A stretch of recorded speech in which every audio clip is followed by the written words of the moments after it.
Sir तुम्ही सांगलेले त्याप्रमाणे आता ते भोमाचे इश्यूचेर तुम्ही आता तांकां लेटर केला तेजेर नॅशनल हायवे 4A एक्सपान्शना खातीर सरकारान जो प्रपोजल हाडला तातूंत लोकांची आदली घरां देवळां सगळीं एफेक्ट जातात हें हांवें एसेंब्लीन सांगलें.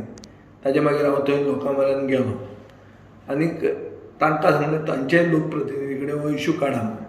ते तांचे लोकप्रतिनिधीक मेळ्ळे, आमदाराक मेळ्ळे, आमदारान तांकां सांगलें मिटींग घेया म्हणून. आनी मिटींग घेता थंय आमदार आयलोच ना. ते मंत्र्याक मेळ्ळे, मंत्री आपले भशेन तांकां शापादा सांगून एरोगंटली उलयलो आनी सरकार कसोच आयकूंक तयार ना. सो हो एक प्रॉब्लेम आहा.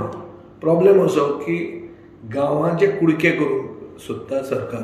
कित्याक सोदता तें कळना. दुसरे कडेन म्हणल्यार कुणय वच नाजाल्यार मंगेशी वच म्हाड्डोळा वच हे सगळे बायपासीस हाडून गांव साल्वार केले. फुडें पळयतलो जाल्यार सांताक्रूज, आक्षये, गोवेल्ले सगळ्या कडेन हें अशें केल्लें आहा. फक्त भोमा आनी खोर्ले गांवांचे कुडके करपाक सरकार कित्याक सोदता हें उत्तर कोणा कडेन ना. आनी हाजे खातीर हो जो प्रॉब्लेम आहा हाका एक ऑल्टरनेटीव सोल्युशन कशें म्हणल्यार कमी जागो आनी लेस पयशे पडटात म्हणल्यार कमी कॉस्ट आशिल्लें सोल्युशन आमी चीफ सेक्रेटरीक लेटरान दिल्लें आहा. So we have explain to him the problem and we have also put out the solution which should be acceptable in the best interest of all.